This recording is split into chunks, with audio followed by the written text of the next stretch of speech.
पहले के टाइम में हमारे दादी और मम्मी घर पे दूध से छेना और पनीर को बनाती थी।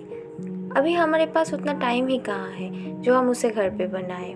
अभी हम उसे कोई स्टोर और सुपरमार्केट से खरीद के लाते हैं, पर टाइम जितना बीत रहा है सभी के साथ इसका प्राइस भी बढ़ रहा है।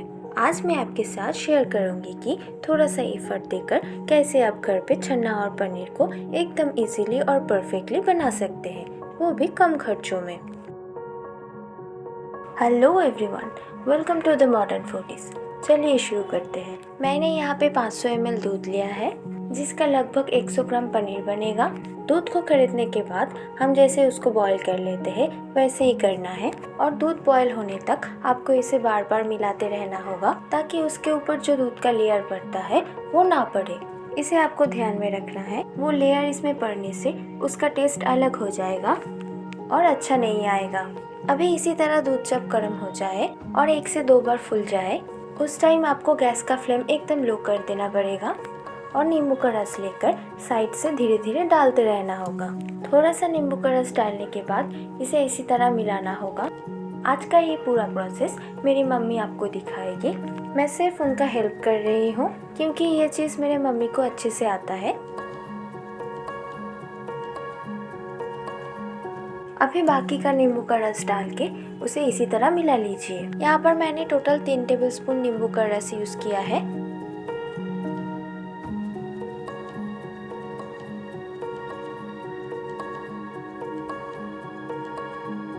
ये देखिए, ये धीरे धीरे छाना बन गया है। अभी इसे थोड़ा ठंडा होने के लिए छोड़ दीजिए। ये थोड़ा सा ठंडा हो जाने के बाद इसका पानी छन्नी से छान लेना है।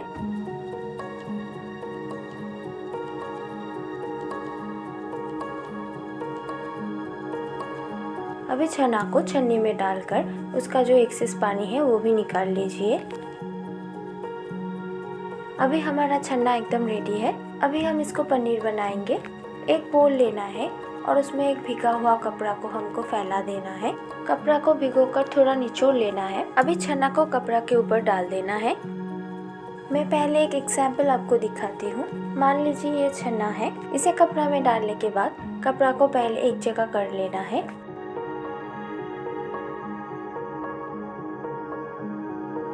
और इसे ऐसे घुमाना है।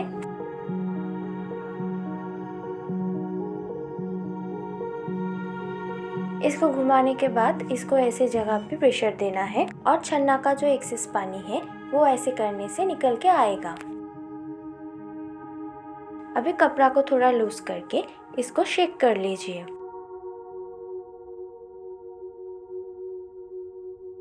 छन्ना हमारे शरीर में विटामिन के नीड को पूरा करता है। ये हमारे शरीर में एनर्जी लाने में और हमारे बोन्स को प्रोटेक्ट करने में भी हेल्प करता है।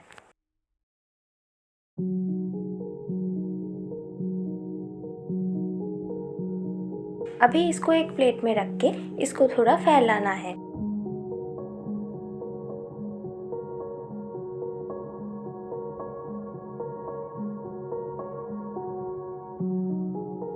और इसके ऊपर चारों ओर से प्रेशर देकर इसको रख देना है।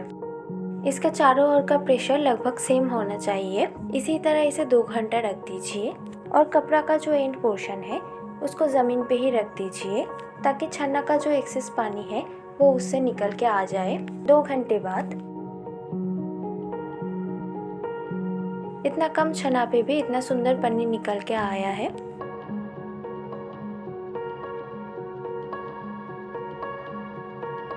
इसको आप छोटे से छोटे शेप में भी काटेंगे तो ये टूटेगा नहीं। आप इससे ज़्यादा क्वांटिटी में बनाएंगे तो इसका बॉन्डिंग और भी अच्छा होगा और इसका शेप और भी ज़्यादा अच्छा आएगा। आशा करती हूँ ये इन्फॉर्मेशन आपको थोड़ा हेल्प करेगा। आपको ये इन्फॉर्मेशन कैसा लगा है मुझे कमेंट करके ज़रूर बताना, और इसी तरह इजी एंड टेस्टी रेसिपीज़ पाने के लिए मेरे चैनल को ज़रूर सब्सक्राइब करना और सब नोटिफिकेशंस पाने के लिए बेल आइकन को प्रेस करके रखना और सबके साथ शेयर करना मत भूलना। धन्यवाद।